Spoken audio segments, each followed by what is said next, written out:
ओं नमो वेंकटेशाय। दिव्यामयोध्यां नगरीमवाप्य प्रसन्नचित्तं परमं परेशं धनुर्धरेशं स्मरकोटिरूपं श्रीरामचंद्रं सततं भजेहं।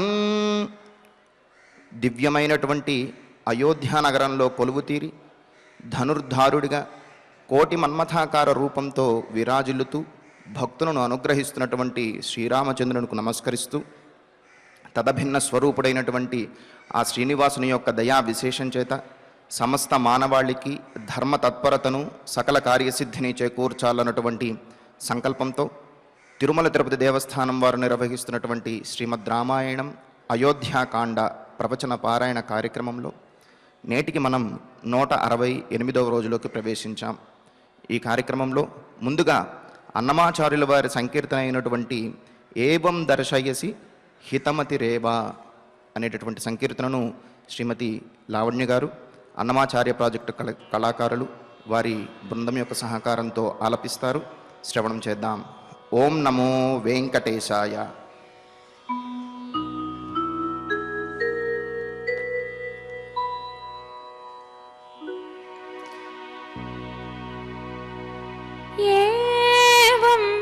दर्शयसि हितमतिरेवा एवं दर्शयसि हितमतिरेवा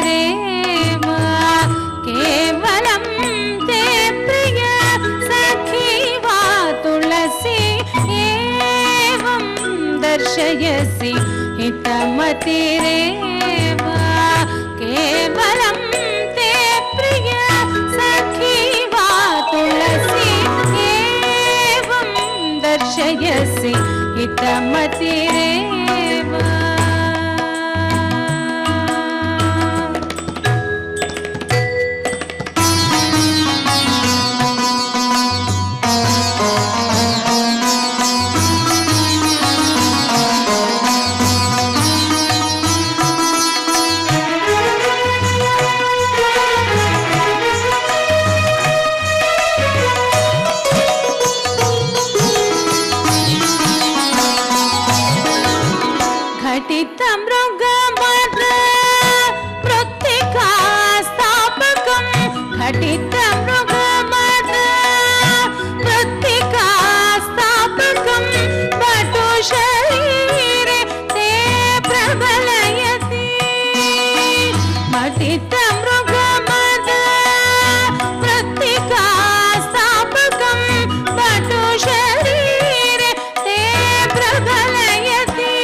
दर्शयसि हितमतिरेव केवलं ते प्रिय सखी वा तुलसी एवं दर्शयसि हितमतिरेव।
दर्शयसि हितमतिरेव केवलं ते प्रिय सखी वा तुलसी एवं दर्शयसि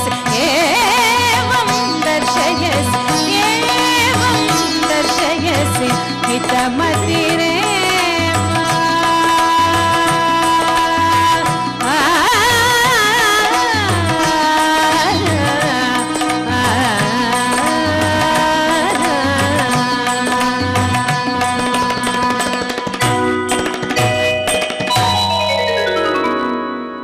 భవ్యమైనటువంటి సంకీర్తనను శ్రవణం చేశాం. ఇక ఇప్పుడు శ్రీ గురు ధ్యానపూర్వకంగా సంకల్ప వాక్యాలను అందరము కలిసి పలుకుతూ ఈ కార్యక్రమాన్ని ప్రారంభించుకుందాం. శ్రీ గురు ధ్యానం గురుర్బ్రహ్మా గురుర్విష్ణుః గురుర్దేవో మహేశ్వరః గురుః సాక్షాత్ పరం బ్రహ్మ తస్మై శ్రీ గురవే నమః. శ్రీనివాసధ్యానం శ్రీవేంకటాద్రినిలయః కమలాకాముకః పుమాన్ అభంగురవిభూతిర్నః తరంగయతు మంగళం.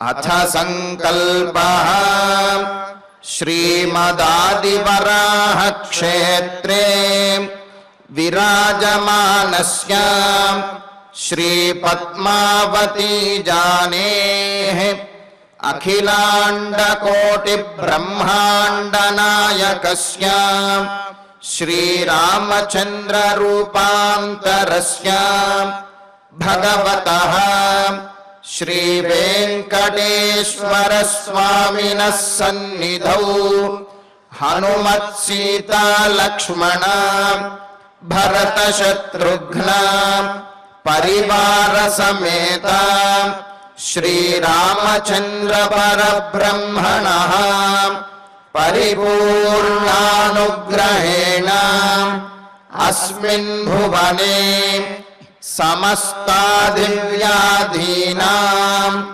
నివారణార్థం భారతవర్షే విద్యా విత్త వాణిజ్య కృషి వైద్య వైజ్ఞానిక దేశరక్షణాదిరంగేషు విద్యమానానాం ఆస్తిక మహాజనానాం సర్వేషాం సకుటుంబానాం ఆయురారోగ్యైశ్వర్య सद्बुद्धीत्यादि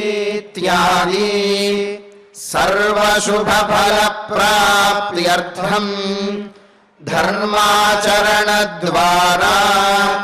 श्रीरामराज्यस्य पुनर्व्यवस्थापनार्थम् उद्योगार्थिनां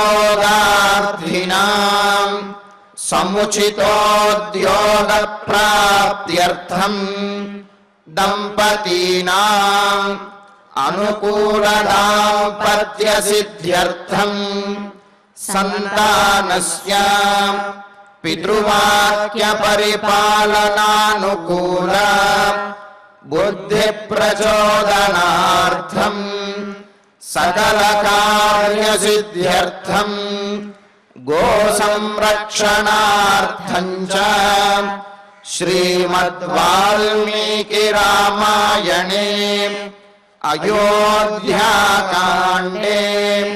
यथाशक्ति श्लोकव्याख्यानपुरःसरम् 16 सर्गश्लोकपारायणम् तथा श्रीधन्वन्तरिमन्त्रपारायणम् च अन्योन्यसाहाय्येन आचार्यमुखेन करिष्यामहे। श्रीवाल्मीकिप्रार्थना कूजन्तं राम रामेति मधुरं मधुराक्षरम् आरुह्य कविताशाखां वन्दे वाल्मीकिकोकिलम्। श्री आञ्जनेय प्रार्थना मनोजवं मारुततुल्यवेगं जितेन्द्रियं बुद्धिमतां वरिष्ठं वातात्मजं वानरयूथमुख्यं श्रीरामदूतं शिरसा नमामि। श्रीरामायण प्रार्थना वाल्मीकिगिरिसम्भूता रामसागरगामिनी पुनाति भुवनं पुण्या रामायण महानदी। श्रीराम प्रार्थना अयोध्याख्येतु गुर्वर्धे त्यक्त्वा राज्यं गिरौ वसन् पादुके भरतायादात् स रामः शरणं मम। श्रीरामचन्द्र परब्रह्मणे नमः। अथ श्रीमद् रामायणे आदिकाव्ये अयोध्याकाण्डे 16 सर्गाः।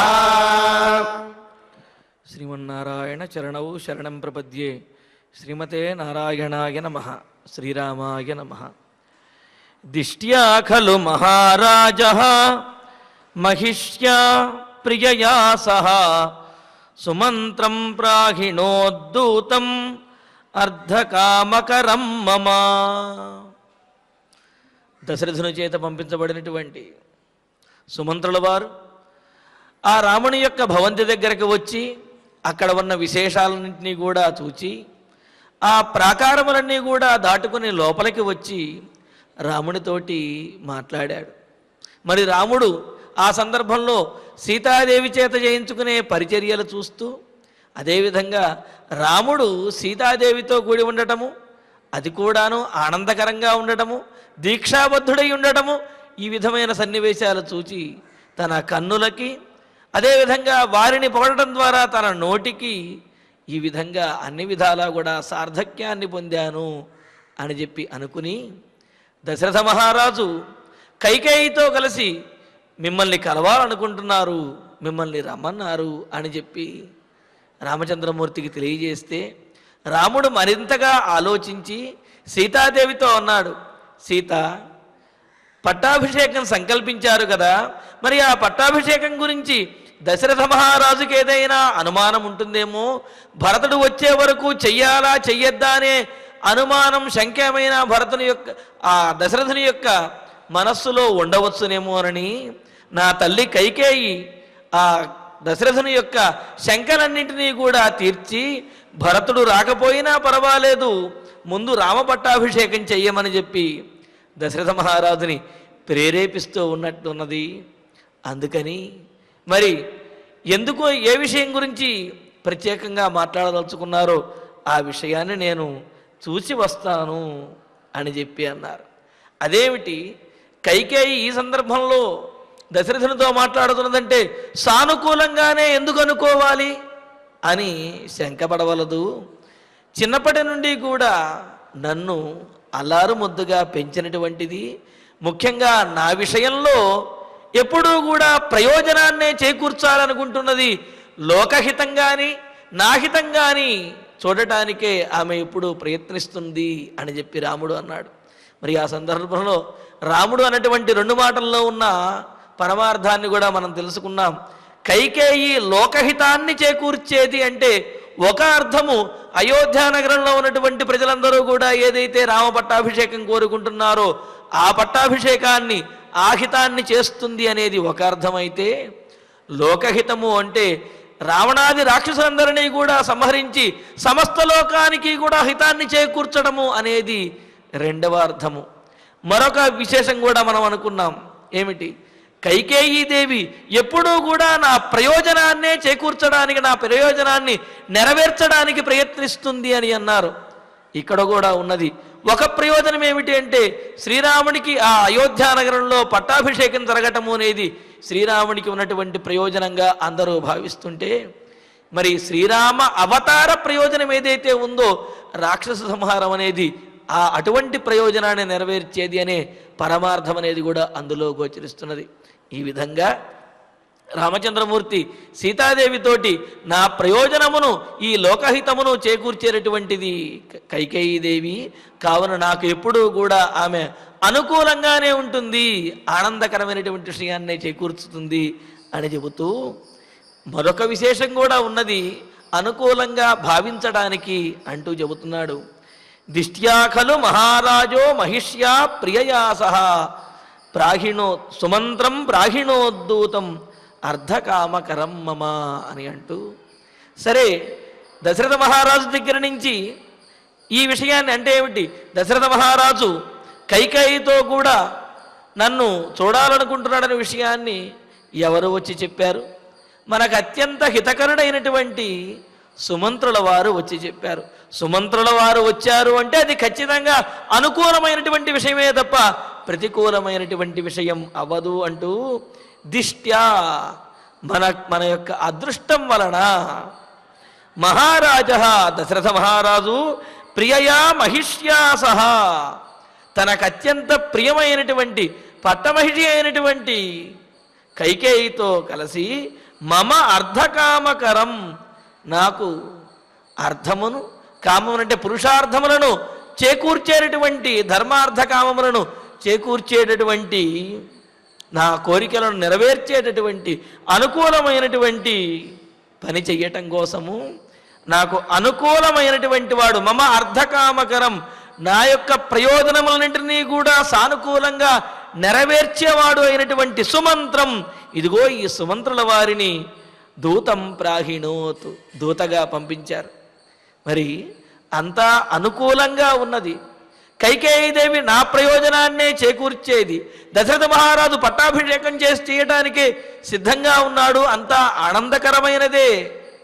నన్ను పిలిచినది కూడా ఆ ఆనందకరమైనటువంటి ఆ పట్టాభిషేకాన్ని నిర్వహించడం కోసమే అని ఎలా అనుకుంటాము అంటే, ఈ విషయాన్ని అంటే ఏమిటి, దశరథ మహారాజు రామచంద్రమూర్తిని పిలిచినటువంటి విషయాన్ని తెలియజేయడానికి వచ్చిన వాడు కూడా సుమంత్రుల వారు. సుమంత్రుల వారు ఏది చేసినా సరే అది అనుకూలమైనది, అది అత్యంతము కూడా ప్రియమైనది అవుతుంది. కావున మన అదృష్టం కొద్దీ సుమంత్రుల వారే విచ్చేశారు అంటే అంత అనుకూలమే అని అంటున్నారు. ఎందుకు అంటే, ఒకవేళ అక్కడ దశరథ మహారాజు కైకేయి వారు మాట్లాడుకున్నటువంటి మాటల్లో ఏదైనా కనుక తేడా ఉన్నట్లయితే, ఏదైనా నాకు వ్యతిరేకంగానూ నన్ను ఇబ్బంది పెట్టేది కనుక ఉన్నట్లయితే ఈ సుమంత్రుల వారు ఆ విషయాన్ని నాకు తెలియజేస్తారు.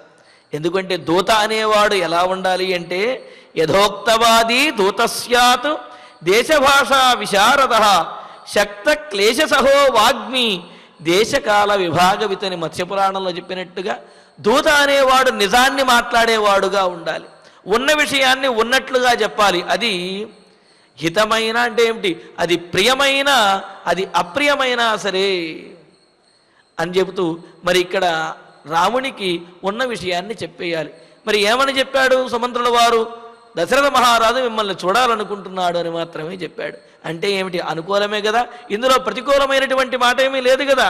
పైగా ఇంకో మాట కూడా అంటారు, మేధావి వాక్పటు ప్రాజ్ఞ పరచిత్తోపలక్షక అని అన్నారు. ధీరో యథోక్తవాదీ చ ఏషదూతో విధీయతే అని చాణక్య నీతిలో కూడా చెప్పారు. ఏమని? పరచిత్తోపలక్షక అని అన్నారు. ఇతరుల యొక్క చిత్తమును కూడా గ్రహించగలిగినటువంటి వాడు దూత అని.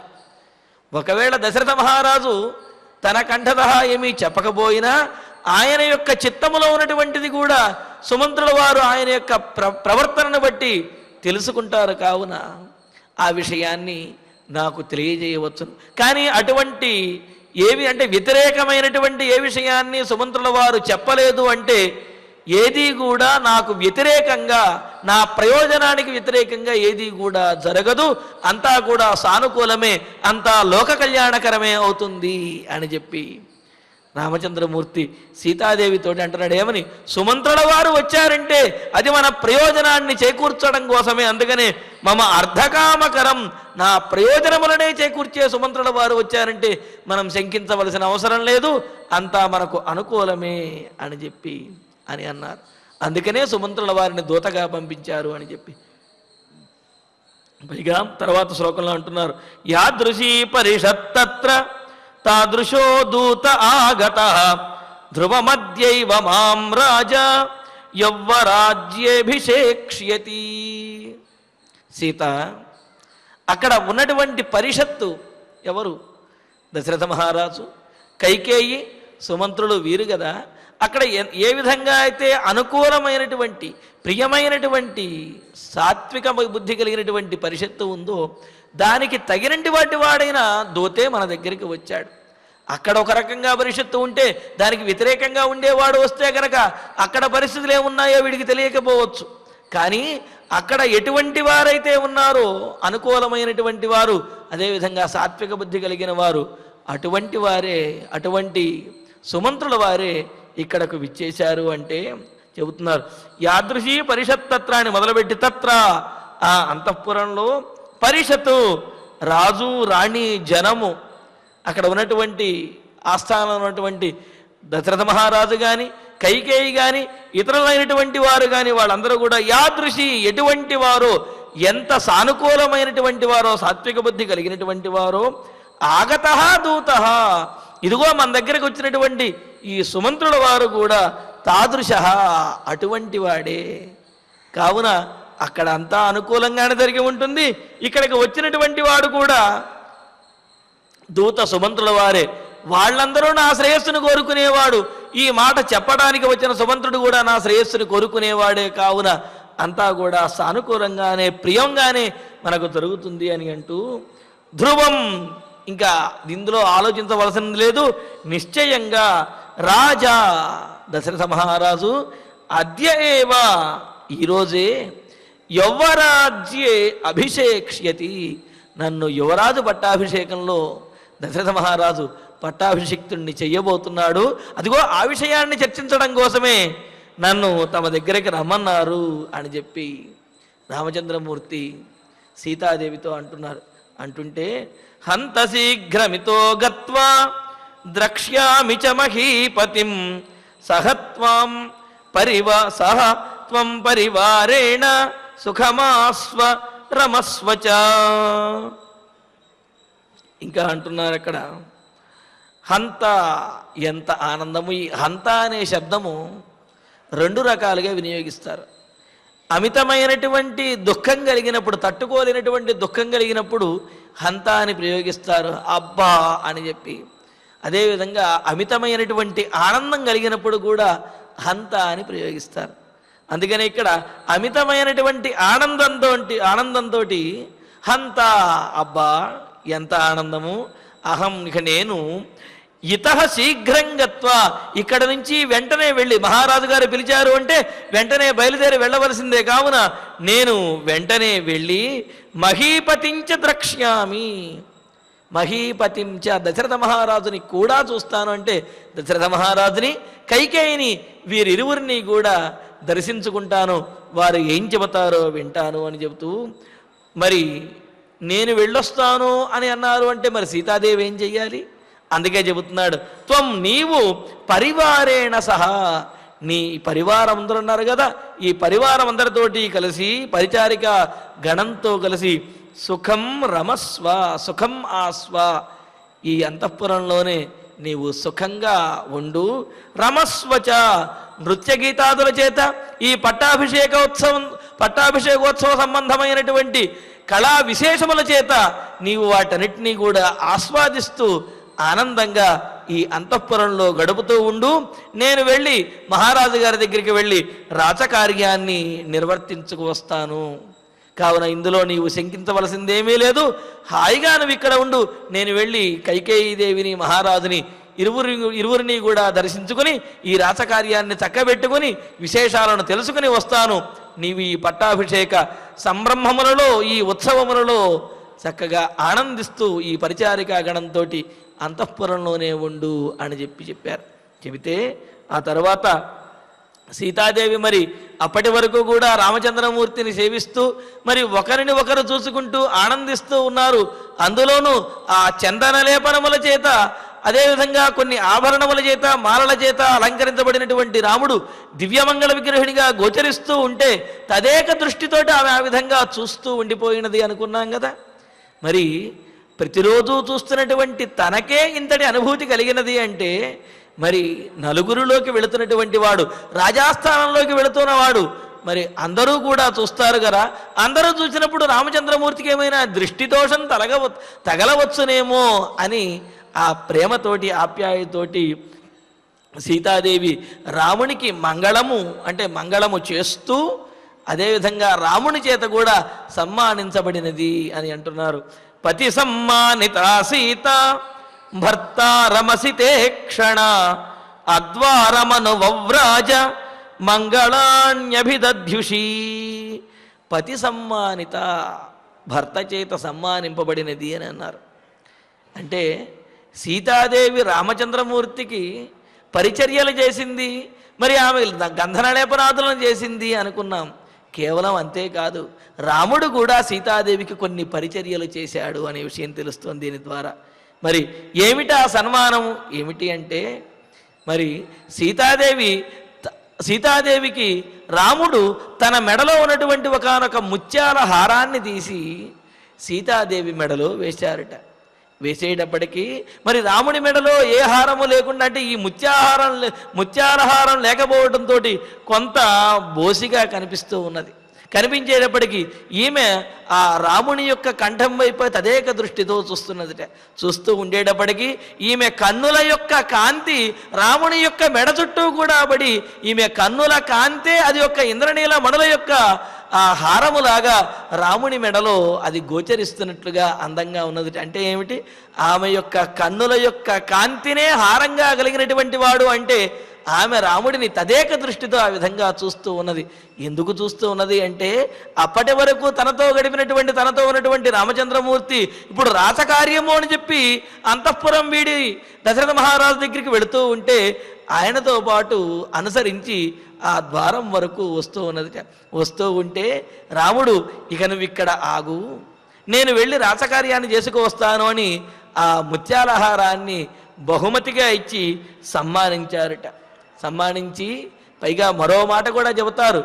రాముడికి ఏ విధంగా అయితే సీతాదేవి ఆ శరీరమునకు, పాదములకు, వీటన్నిటికీ కూడా లేపనములు చేసిందో అదేవిధంగా రాముడు కూడా ఆమె పాదములకు కూడా అలంకరణ చేశాడు అని చెబుతున్నారు.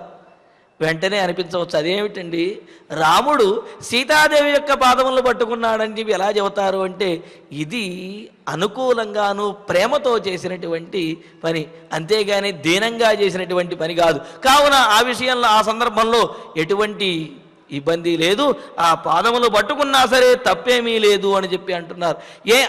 అంతగా గౌరవించవలసినటువంటి విశేషం ఆమెలో ఏమిటి అంటే ఆ తర్వాత పదంలోనే చెబుతున్నారు, పతి సమ్మానిత సీత అని. సీత అని అన్నారు. ఏమిటి సీత అంటే, సీత లాంగల పద్ధతి అని అన్నారు. నాగేటి చాలులో ఉద్భవించినటువంటిది ఆమె.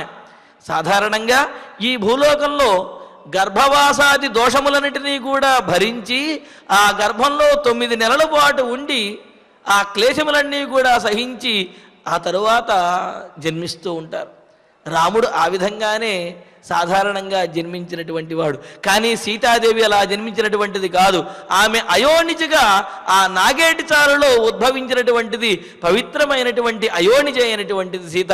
మరి కావుననే రాముడు కూడా తన జన్మ కంటే కూడా సీతాదేవి యొక్క జన్మ మరింత పవిత్రమైనది, మరింత గొప్పది అని ఎప్పుడూ కూడా భావించేవారుట. అందుకనే సీతాదేవిని అంతగా సమ్మానించాడు, అంతగా ఆదరించాడు. తన దగ్గర తాను ధరించినటువంటి ఆ హారములను కూడా ఆమెకు అలంకరించి ఆయన ఆనందించాడు అని. మరి అంతగా సమ్మానించబడినటువంటి ఆమె అసితే క్షణ. పైగా మరో మాట కూడా చెబుతారు కాళిదాసు కావ్యములలో చెబుతూ, భార్యకు ఉత్తమమైనటువంటి సన్మానం ఏమిటి అంటే భర్త యొక్క మెచ్చుకోలే అని అన్నారు. భర్త మెచ్చుకుంటే చాలుట, అంతకు మించినటువంటి సన్మానం భార్యకి ఏమీ అవసరం లేదు అని. స్త్రీనామాద్యం ప్రణయవచనం విభ్రమోహి ప్రియేషు అని చెబుతారు. స్త్రీలకు ఉత్తమమైనటువంటి ప్రణయవచనం ఏది అంటే తమకు అత్యంత ప్రియుడైనటువంటి తమ భర్త తనను మెచ్చుకోలుగా చూస్తే చాలుట ఆమె పొంగిపోతుంది అని చెబుతున్నారు. కావున మరి రామచంద్రమూర్తి అంత గొప్పగా సీతాదేవిని సమ్మానించి అంత గొప్పగా చూస్తుంటే ఆమె యొక్క ఆనందానికి అవసరం లేవు. ఆ కళ్ళు మిరిమిట్లు కలుపుతూ రాముడినే చూస్తూ ఉన్నది. ఆమె యొక్క కన్నుల కాంతి రాముడి యొక్క శరీరం అంతా కూడా ఆ మెడలోను హారములలాగా అవి గోచరిస్తూ ఉంటే, మరి భర్తారం ఆత్వ అసితేక్షణ, అటువంటి అందమైనటువంటి చూపులు కలిగిన ఆ సీతాదేవి భర్తారం, భర్త అయినటువంటి రామచంద్రమూర్తిని ఆద్వారం, ద్వారం వరకు కూడా వచ్చి అనువవ్రాజ, అనుసరించినది. అంటే ఏమిటి? ద్వారం వరకు, అంతఃపుర ద్వారం వరకు రామచంద్రమూర్తిని అనుసరించింది. ఆ ద్వారం దగ్గరే ఆమె ఉన్నది. రాముడు మాత్రం ద్వారం దాటి బయటికి వచ్చి రాచకార్యం కోసం సుమంత్రుల వారితో వచ్చాడు. అదేమిటి, సీతాదేవి కూడా రావచ్చు కదా రాముడితో పాటు అని అంటే, విశేషం ఏమిటంటే రాచకార్యములలో ఆధికారికమైనటువంటి కార్యములలో భర్త వెళుతున్నప్పుడు భార్య గుమ్మం దాటి బయటికి రాకూడదు అని చెప్పి అనేది శాస్త్ర సంప్రదాయం చెబుతున్నారు.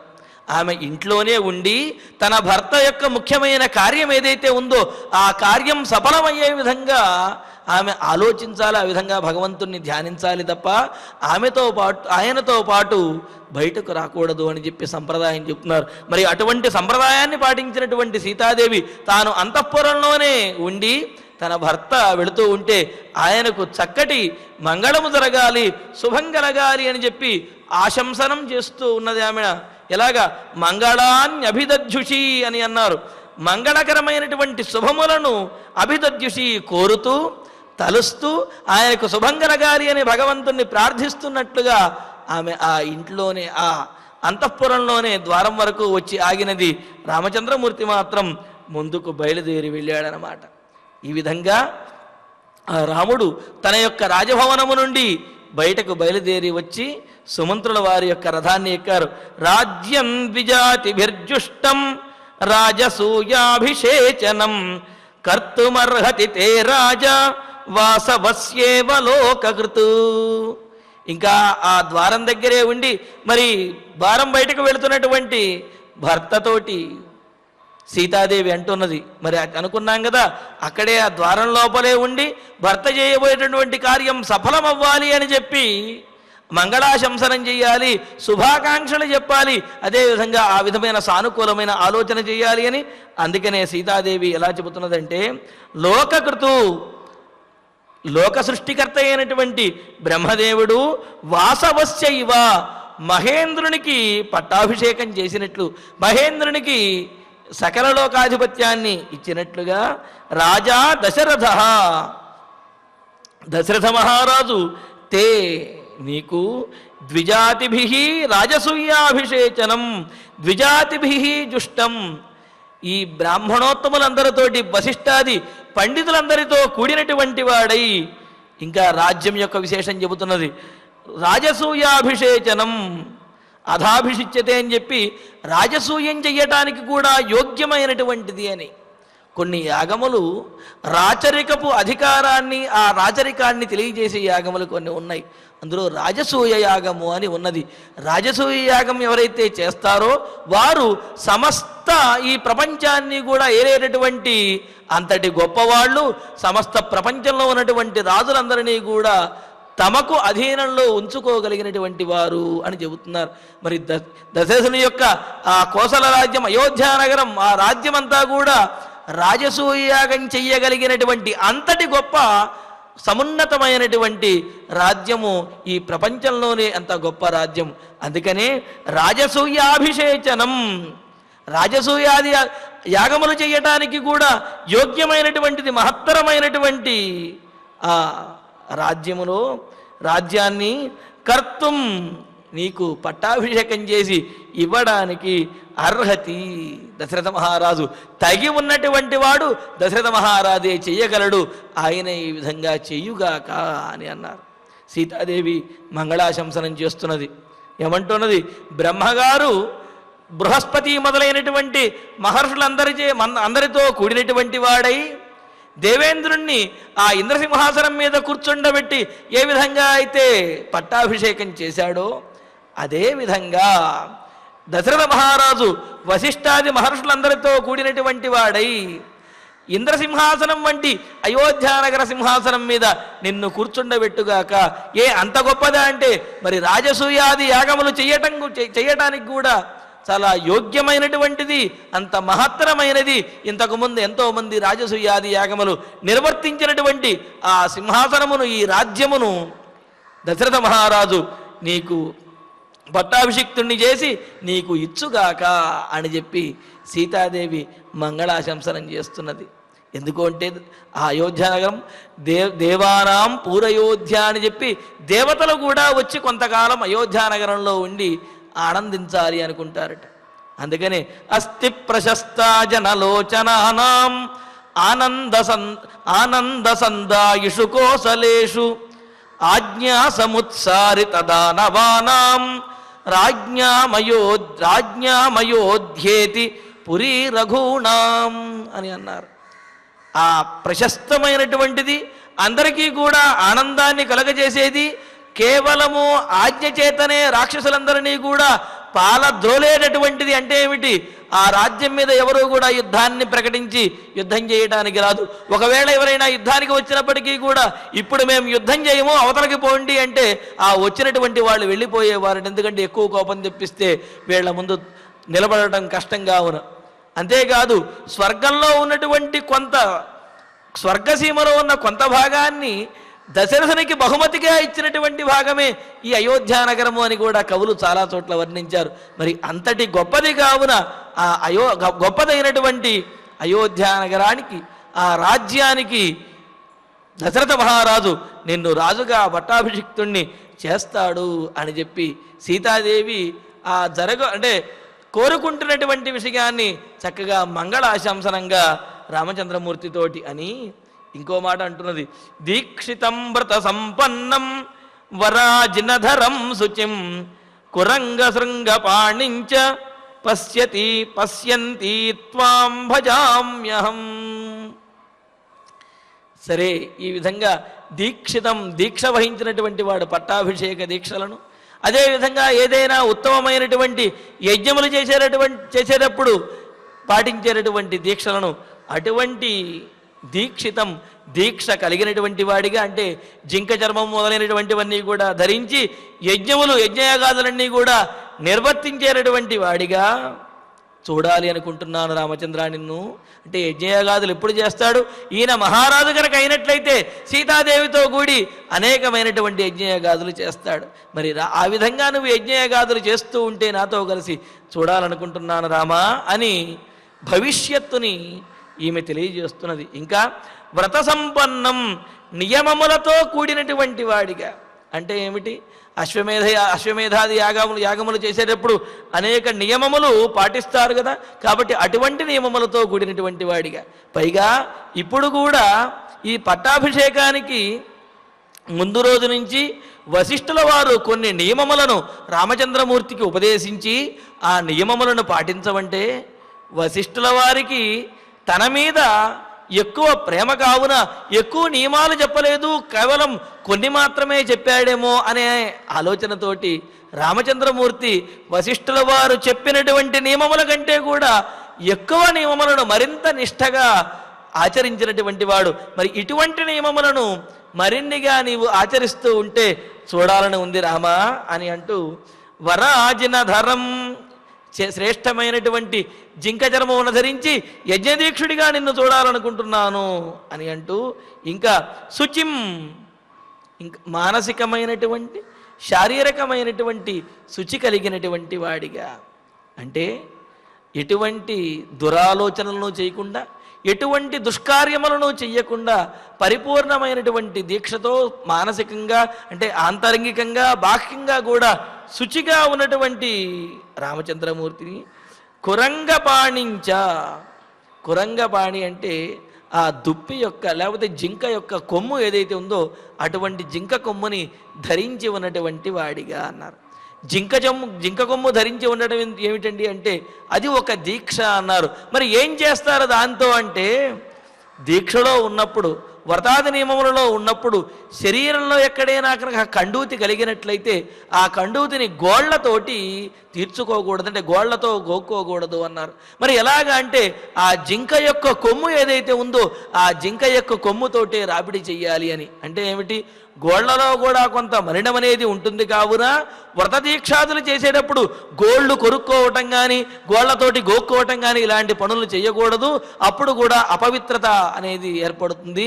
కావున పరిపూర్ణమైన పవిత్రంగా ఉండాలి అంటే ఒకవేళ ఏదైనా సరే శరీరాన్ని ఒకవేళ రాపిడి చేసుకోవాల్సిన పరిస్థితి వచ్చినట్లయితే జింక కొమ్ముతో ఆ విధంగా చేసుకోవాలని మనకు నియమములు స్మృతి గ్రంథంలో తెలియజేశారు. మరి ఆ విధంగా దీక్షలో ఉన్నవాడు కావున ఆ జింక కొమ్మును, దుప్పి కొమ్మును ధరించి ఉన్నాడు.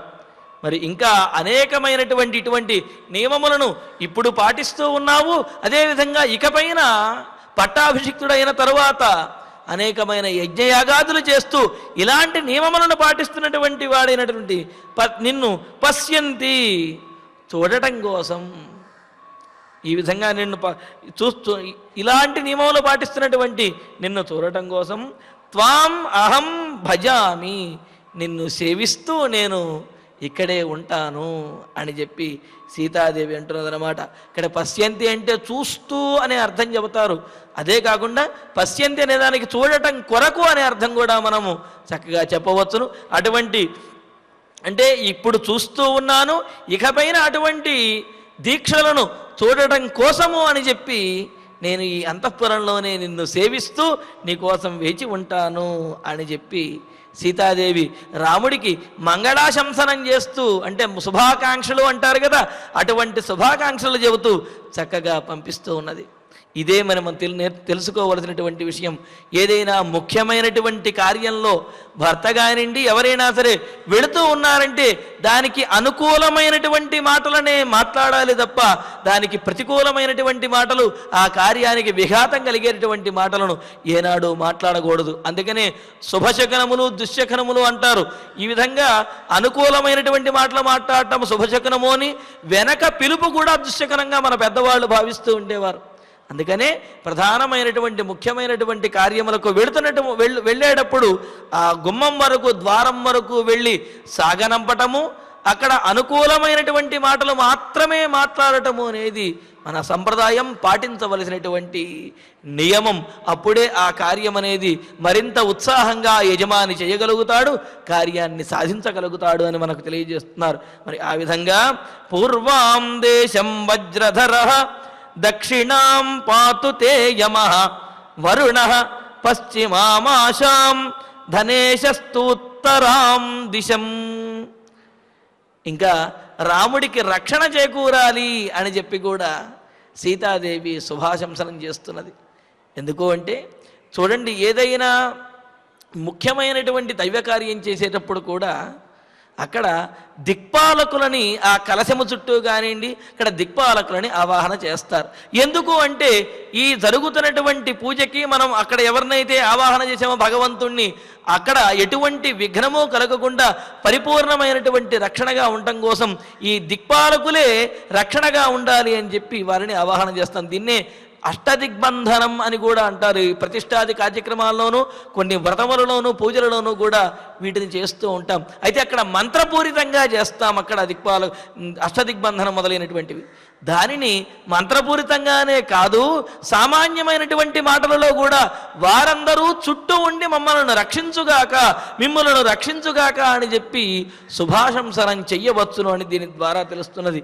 మరి సీతాదేవి అంటున్నది ఏమని, రామునికి అన్ని దిక్కులా కూడా రక్షణ కలగాలి అని ఆకాంక్షిస్తూ, తే రామచంద్ర నీ యొక్క పూర్వాం దిశం తూర్పు దిక్కును వజ్రధర వజ్రాయుధమును ధరించినటువంటి వాడైన ఇంద్రుడు నిన్ను తూర్పు దిక్కున ఉండి కాపాడుగాక, దక్షిణాం దక్షిణ దిక్కుని ఆ దక్షిణ దిక్కుకు అధిపతి అయినటువంటి యమధర్మరాజు కాపాడుగాక, పశ్చిమాం పశ్చిమ దిక్కుని అంటే నీవు ఉన్నటువంటి పశ్చిమ దిక్కుని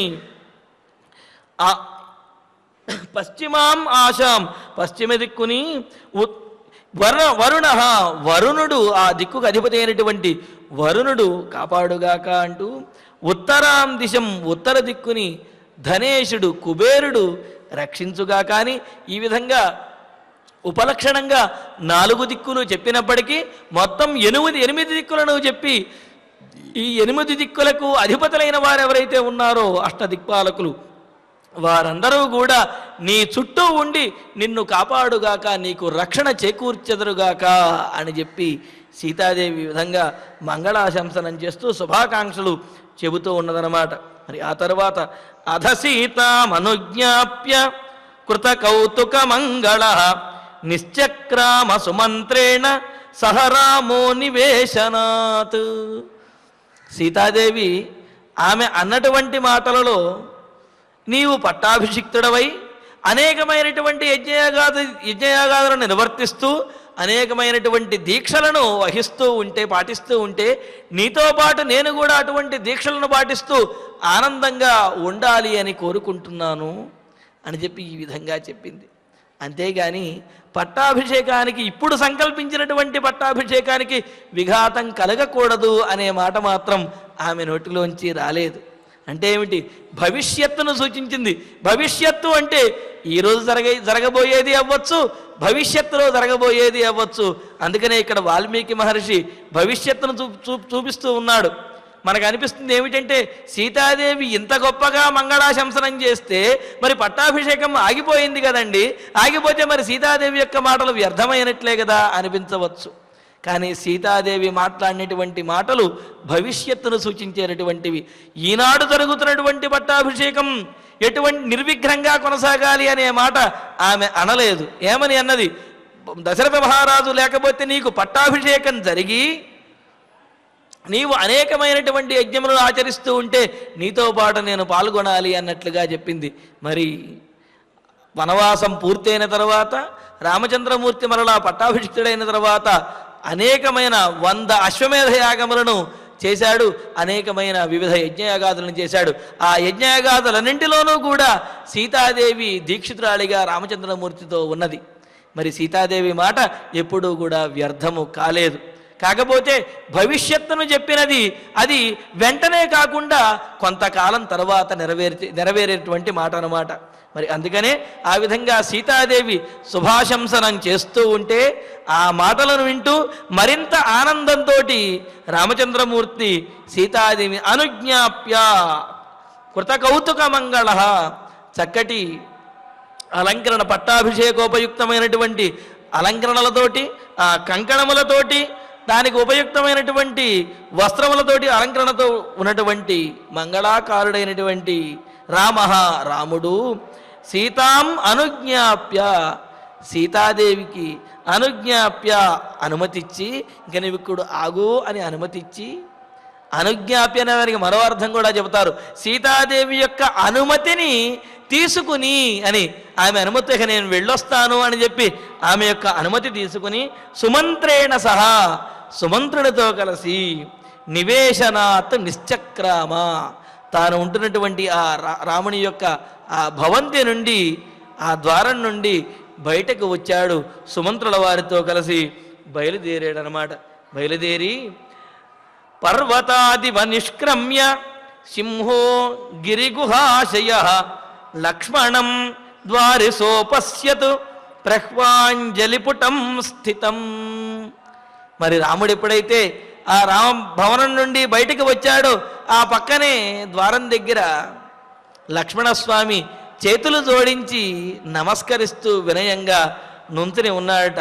పర్వతాత్ గిరిగుహాశయ, అప్పటి వరకు పర్వతం యొక్క గుహలో ఉన్నటువంటి సింహము బయటకు వచ్చినట్లుగా, తన కార్యాన్ని నిర్వర్తించడం కోసం బయటకు వచ్చినట్లుగా, అప్పటి వరకు ఆ రాజాంతఃపురంలో ఉన్నటువంటి రామచంద్రమూర్తి సుమంత్రుల వారితో కలిసి ఆ రాజద్వారము నుండి బయటికి వచ్చాడు. అందుకనే గిరిగుహాశయ, పర్వత గుహలలో ఉండేటటువంటి సింహము పర్వతాతు ఇవ, పర్వతము నుండి బయటకు వచ్చినట్లుగా నిష్క్రమ్య, రామచంద్రమూర్తి బయటికి వచ్చి ద్వారి, ఆ ప్రథమ ద్వారం దగ్గర, ఆ అంతఃపురం యొక్క మొదటి ద్వారం ఏదైతే ఉందో ఆ ద్వారం దగ్గర ప్రహ్వాంజలి పుటం, అంజలి ఘటించి వినయంగా రాముని కోసం ఎదురు చూస్తూ ఉన్నటువంటి వాడు అక్కడ నుంచున్నటువంటి తం, ఎంతో అణుకువ కలిగినటువంటి వాడు స్థితం, నిలబడి ఉండి రాముని యొక్క రాక కోసమే ఎదురు చూస్తూ ఉన్నటువంటి వాడైన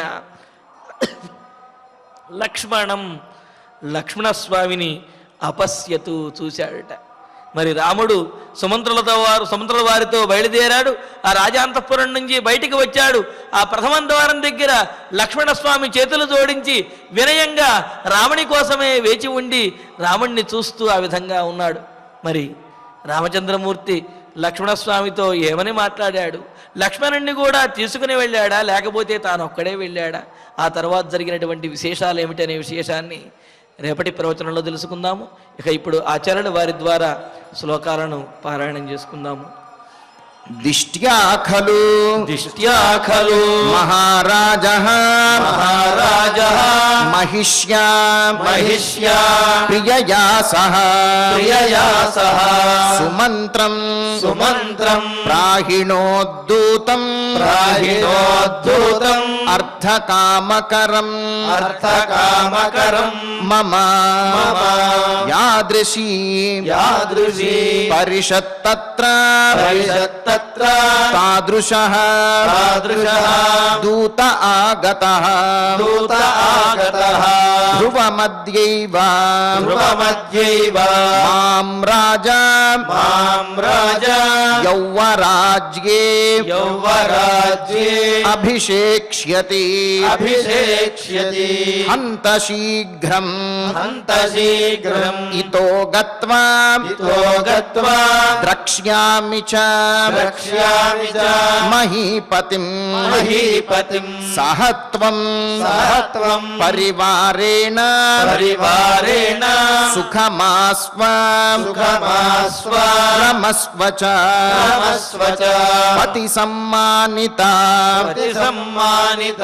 సీతా భర్తారం అసితే క్షణ అసిదేక్షణ ఆద్వారం ఆద్వారం అనువవ్రాజ అనువవ్రాజ మంగళాని మంగళాని అభిదధ్యుషి అభిదధ్యుషి రాజ్యం రాజ్యం ద్విజాతిభిర్జుష్టం ద్విజాతిభిర్జుష్టం రాజసూయా రాజసూయా అభిషేచనం అభిషేచనం రాజసూయాభిషేచనం రాజసూయాభిషేచనం కర్తుమర్హతి కర్తుమర్హతి హే రాజా హే రాజా వాసవస్యేవ వాసవస్యేవ లోకకృత్ లోకకృత్ దీక్షితం దీక్షితం వ్రత సంపన్నం వ్రత సంపన్నం వరాజినధరం వరాజినధరం శుచిం శుచిం కురంగశృంగ కురంగశృంగ పాణించ పాణించ కురంగశృంగ పాణించ కురంగశృంగ పాణించ పశ్యంతి త్వాం పశ్యంతి త్వా భజామ్యహం భజామ్యహం పూర్వం దిశం పూర్వం దిశం వజ్రధరః వజ్రధరః దక్షిణాం దక్షిణా పాతు తే యమః పాతు తే యమః వరుణః వరుణః పశ్చిమామాశాం పశ్చిమామాశాం ధనేశస్తు ధనేశస్తు ఉత్తరాం దిశం ఉత్తరాం దిశం అథ సీతాం అథ సీతాం అనుజ్ఞాప్య అనుజ్ఞాప్య కృతకౌతుక కృతకౌతుక మంగళః మంగళః కృతకౌతుక మంగళః కృతకౌతుక మంగళః నిశ్చక్రామ నిశ్చక్రామ సుమంత్రేణ సుమంత్రేణ సహ రామః సహ రామః నివేశనాత్ నివేశనాత్ పర్వతాదివా పర్వతాదివ నిష్క్రమ్య నిష్క్రమ్య సింహః సింహః గిరిగుహాశయః గిరిగుహాశయః లక్ష్మణం ద్వారే లక్ష్మణం ద్వారి సోపశ్యత్ సోపశ్యత్ ప్రహ్వాంజలిపుటం ప్రహ్వాంజలిపుటం స్థితం స్థితం ఇత్యార్షే ఇత్యార్షే శ్రీమద్ రామాయణే శ్రీమద్ రామాయణే ఆదికావ్యే ఆదికావ్యే అయోధ్యాకాండే అయోధ్యాకాండే షోడశ సర్గే షోడశ సర్గే నవశ్లోకా నవశ్లోకాః ఫలశ్రుతి నుండి మంగళాంతం వరకు అందరము కలిసి పఠిద్దాం. ఫలశ్రుతి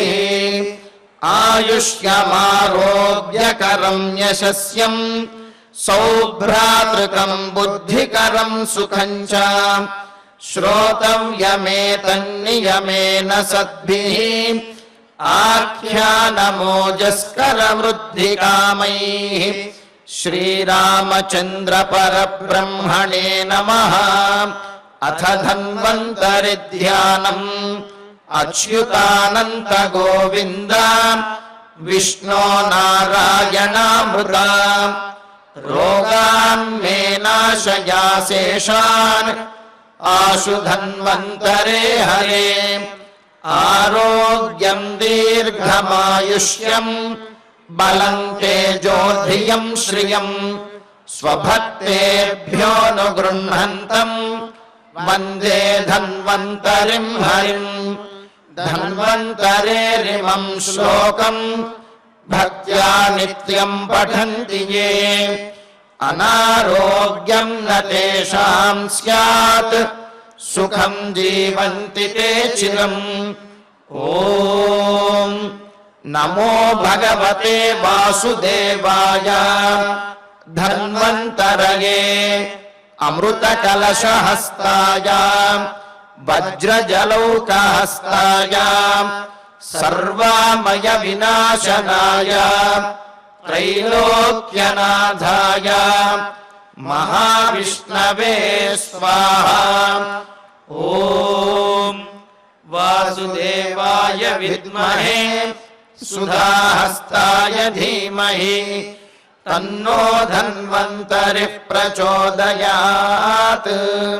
अथ नवग्रह प्रार्थना आरोग्यं पद्मबन्धुर्वितरतु नितरां सम्पदं शीतरश्मिः भूलाभं भूमिपुत्रः सकलगुणयुतां वाग्विभूतिं च सौम्यः सौभाग्यं देवमन्त्री रिपुभयशमनं भार्गवः शौर्यमार्किः दीर्घायुः सैम्यकेयः विपुलतरयशः केतुः आचन्द्रतारम् अरिष्टानि प्रणश्यन्तु दुरितानि भयानि च शान्तिरस्तु शुभं मेस्तु ग्रहाः कुर्वन्तु मङ्गलम् अथ क्षमा प्रार्थना यदक्षरपदभ्रष्टम्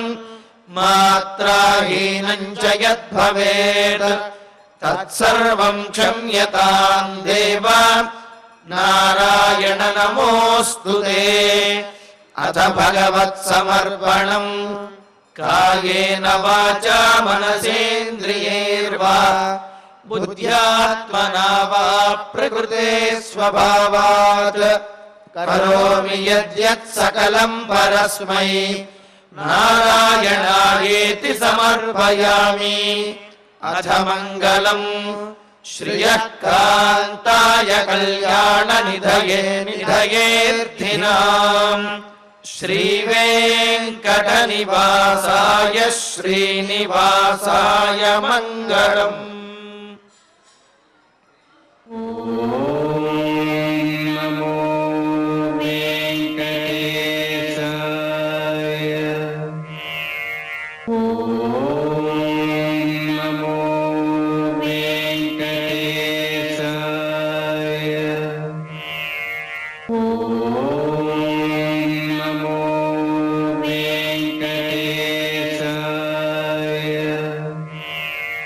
Oh